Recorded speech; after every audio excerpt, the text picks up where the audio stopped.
rádio naquele período, né, na década de 60, o rádio era feito por amor.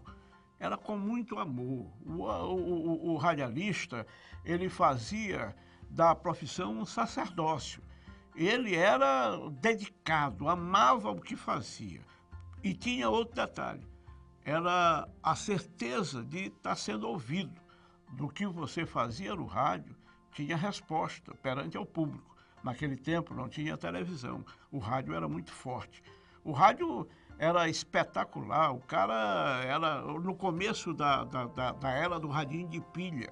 Então aquilo tudo fazia com que você fosse criando amor pelo que fazia, pela certeza de que a audiência era espetacular. Aqueles profissionais de ontem tinham pouco recurso.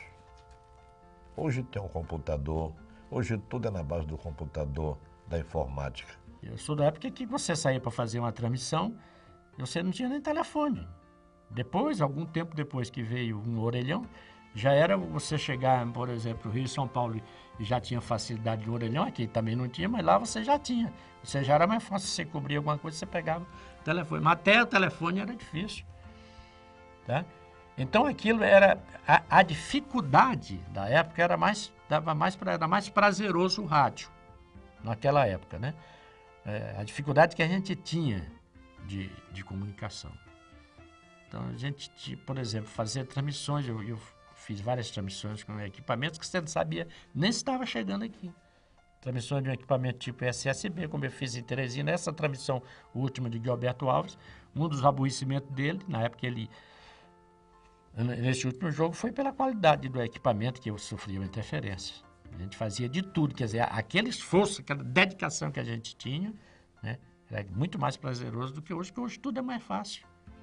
Eu trabalho aí na rádio agora com um computador, o microfone e um computador que me dá toda a informação que eu quiser.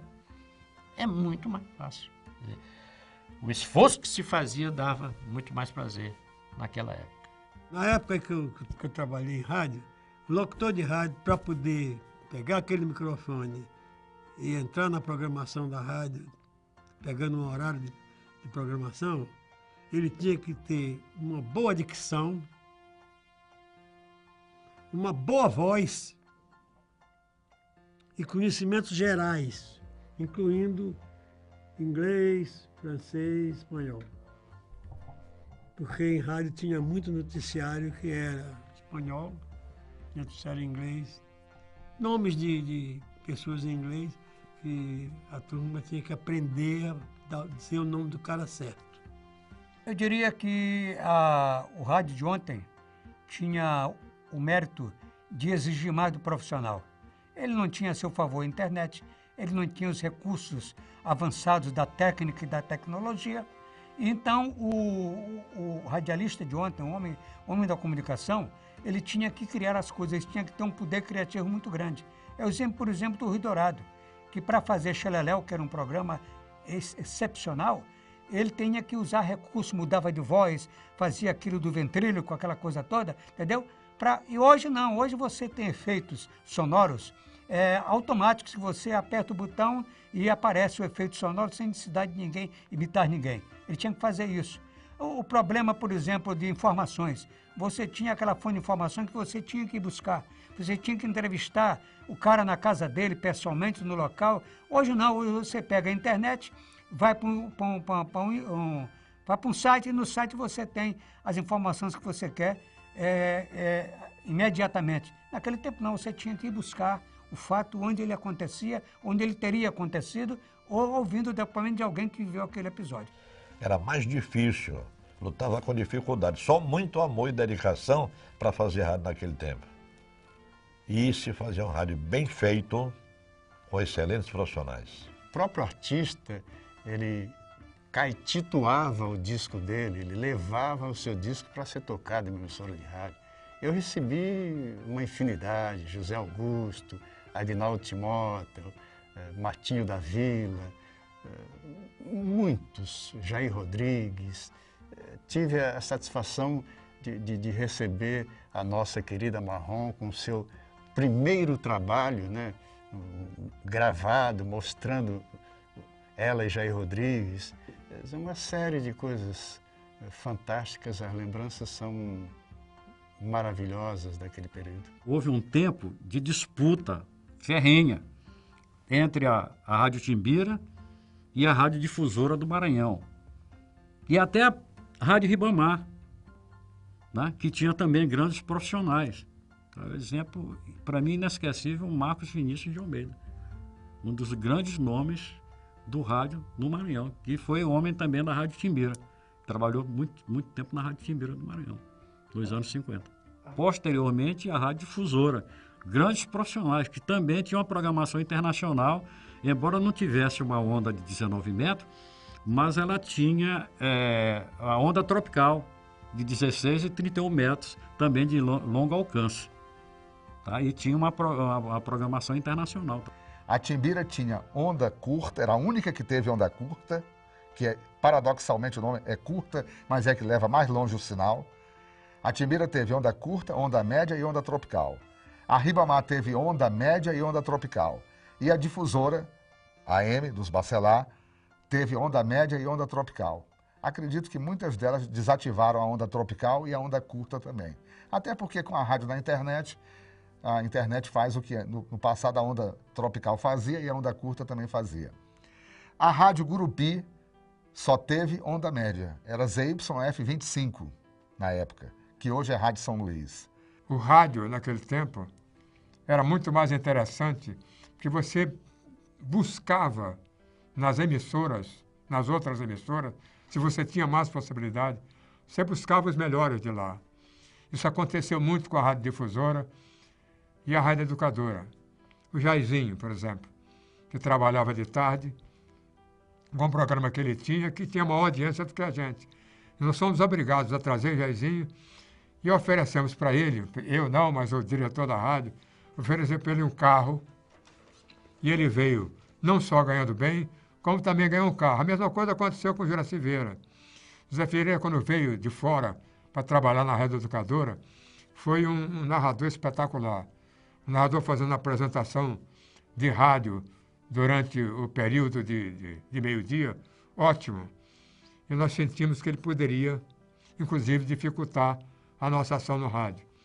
E nós fomos obrigados a buscá-lo também, e ele também ganhou uma caminhonete para vir trabalhar na Rádio Difusora.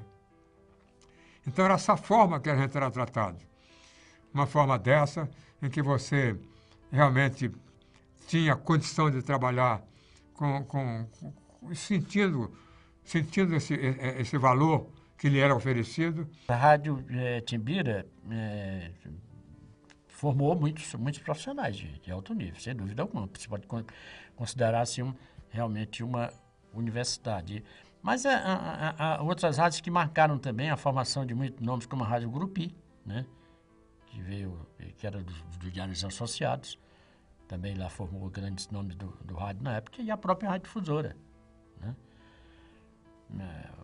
O rádio teve aí, a Rádio Timbira e a Rádio Difusora realmente competiam muito e foram formadoras de grandes nomes na época áurea do rádio. As rádios consideradas top do momento eram Difusora e Timbira. A Gurupi era uma emissora de rádio simpática, interessante, e a maioria dos profissionais que passavam pela Rádio Gurupi automaticamente eram logo convidados para Timbira ou para a Rádio Difusora. Da Rádio Gurupi, eu fui para a Difusora, da Difusora eu fui para a Timbira. Na Timbira eu passei 64, 65 e 66. Em 66 eu fui para a Educadora. Quando o arcebispo daqui de São Luís estava fundando a Rádio Educadora. E ele entregou na mão de Zé Linhares. Zé Linhares chamou Almeida Filho para ser um coordenador e me chamou também para fazer a programação e escolher os locutores. Porque nessa época, nota o valor do rádio. Nessa época se ganhava em rádio 2 salários mínimos e meio. Muito mais que se ganhava em qualquer trabalho.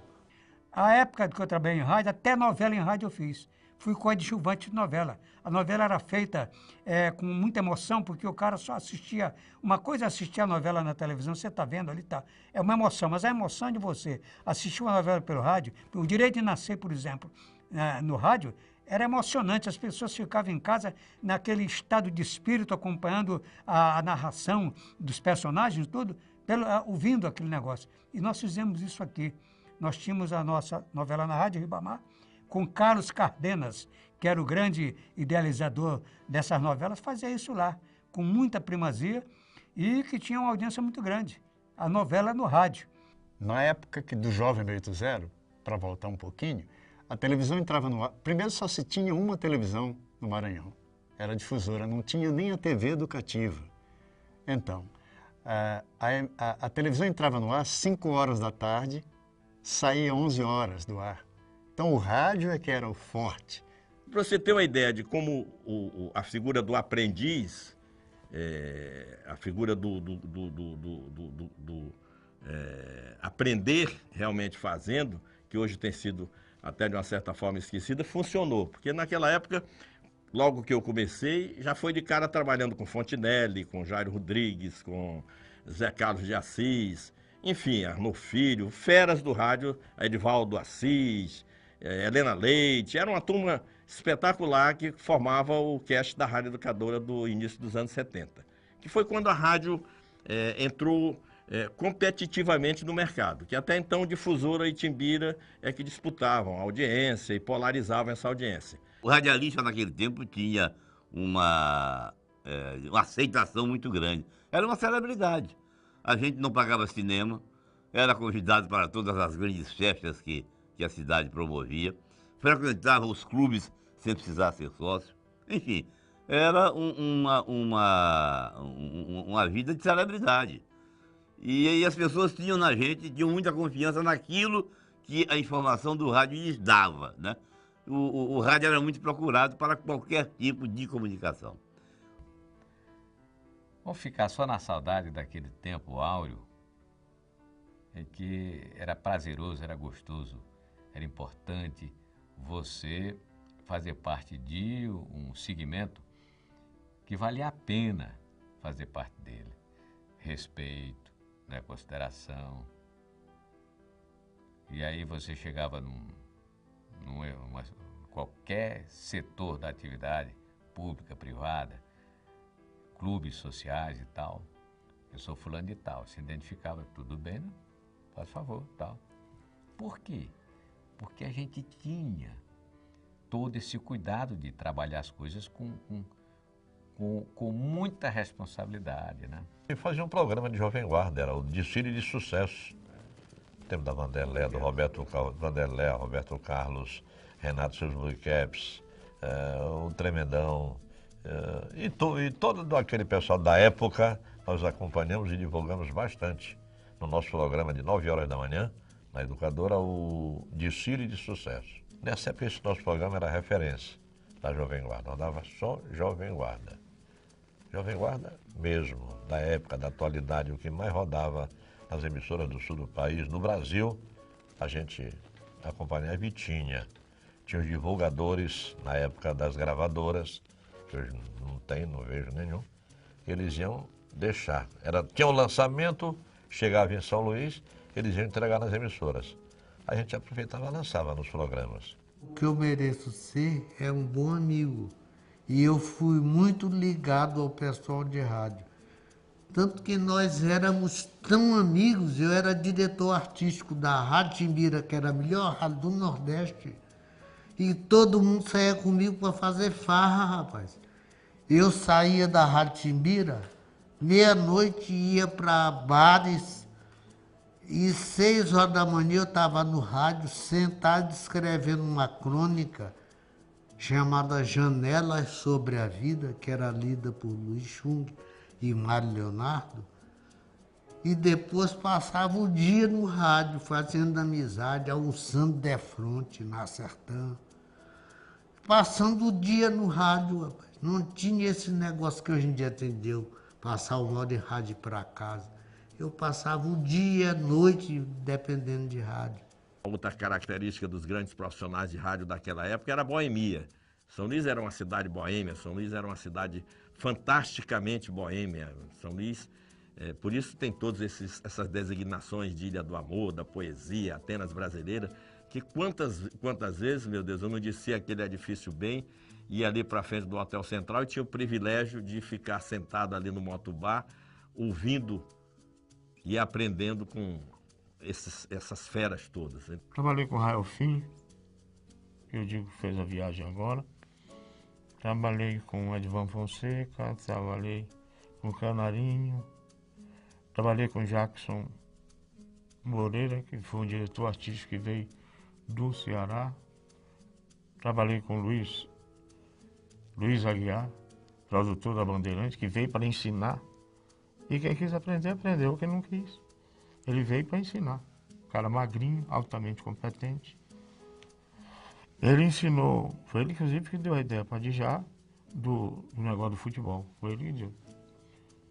Depois que eu saí da difusora, eu fiz um contrato com o Djá para apresentar o Meia Tigela e apresentei. E era uma guerra de difusora, já te falei, difusora, Timbira. Era bonito e era salutar. Às vezes tinha uma briga de um com o outro, uns vestiam a camisa do patrão, era uma confusão muito grande, mas nós mesmos profissionais não. Só profissionais do maior quilate, da maior credibilidade, competentes, o Deni Cabral, o Luiz Chung, Tupinambá Moscoso. A maioria era noticiarista.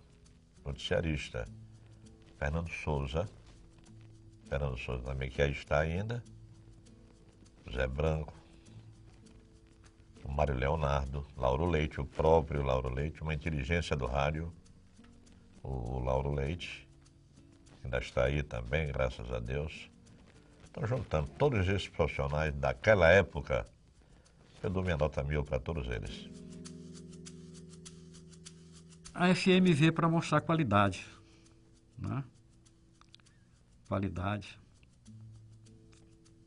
Estéreo, realmente. Tá? Então, você vê que para quem conhece, quem não conhece, né, vai ficar sabendo, né? Como chegam as ondas de rádio artesiana. Esse é do rádio AM. Ela chega, né, tem um morro aqui, ela sobe e vai onde tiver um radinho, ela está chegando lá. E a FM não. A FM é em linha reta. Né? Se tem um morro aqui, quem está atrás do morro não vai ouvir. Tá? E é assim, ela pega os lados, porque ela não sobe. A onda não sobe. Né? Então, ela tem essa qualidade. Né? Tem essa qualidade. Realmente é uma qualidade. Agora, criaram uma linguagem própria para o rádio FM. Alguém pegou isso lá fora e achou que o rádio FM era isso aí. Era rapidez, uma comunicação jovem. Eu nunca vi se deteriorar a linguagem, tá? Só para dizer que é jovem. Mudar, tá? O sentido até o sentido das palavras, tá? Se muda, tá? Uma linguagem, tá? Achando que é uma coisa pop, que é uma coisa... Eu não concordo.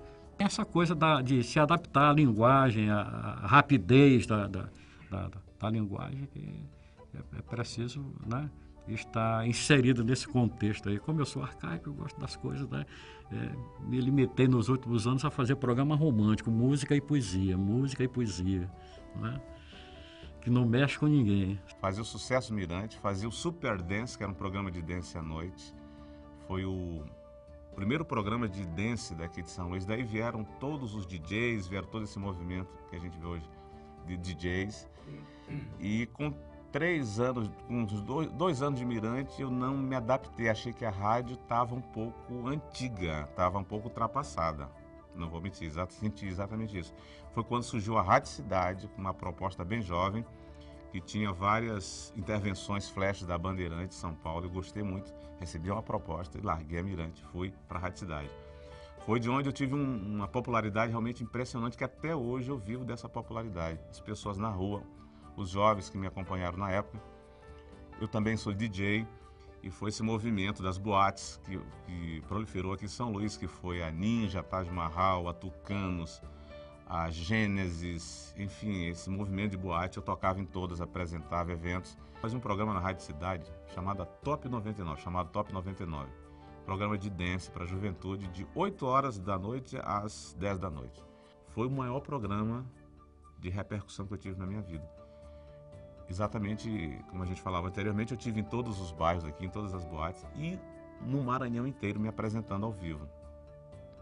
Nessa época, que não é tão longe, é coisa de 25, 30 anos para cá, a carta era extraordinariamente o maior veículo de comunicação entre o ouvinte lá do outro lado e nós apresentadores. Vinha carta, simplesmente uma carta amorosa, simplesmente uma carta de recomendação para alguém e o convite da festa também. Hoje não se faz mais um convite. Convidamos São João Batista em lugares vizinhos, povoado de São Vicente Ferro e tal, não é? A grande festa vai acontecer no terreiro. Hoje se faz muito pouco isso. Infelizmente, no Brasil, são pouquíssimas as estruturas de rádio que ainda podem ser ditas como respeitadas como estruturas levadas a sério. Jovem Pan, a Rede Globo tem uma cadeia de rádios que prestam algum serviço, divididas entre FM, mas infelizmente só os grandes centros parece que conseguem conciliar esses interesses. Aqui para o Nordeste, as grandes rádios que o Nordeste teve, Ceará Rádio Clube, Rádio Jornal do Comércio, o Pará aqui pertinho, o Piauí aqui próximo de nós, todos eles parece que tiveram as suas estruturas de rádio engolidas pelos outros veículos de comunicação. Eu acho que todos os veículos de comunicação, todos os componentes, a época ela vai se abrindo, tem espaço. Um celular tem um espaço, mas um espaço que não é o do rádio, é o dele. A internet tem um espaço dela que não é o do rádio. E por aí afora. O rádio ele tem uma velocidade imbatível, incomparável. Você chega numa redação de televisão, eles fazem a pauta com um raidinho de lado. Você chega num jornal de noite, ele faz uma pauta ouvindo a rádio. O rádio é um elemento de enorme importância, eu acho que nunca ele cai. O celular fez colaborar com o rádio, a internet colaborou com o rádio, todo mundo colaborou. O rádio, com o advento da TV, muitos apostavam no fim dele. E ele está aí rompendo barreiras, de tempos em tempos, ele está sempre no auge. Vejamos aí a internet, as rádios estão na internet. O rádio é companheiro, ele é instantâneo, está em todo lugar, prestador de serviço, é econômico, é uma mídia econômica, tem retorno garantido. O rádio é responsável pelo sucesso dos artistas, porque se uma música não tocar, ela não vai acontecer.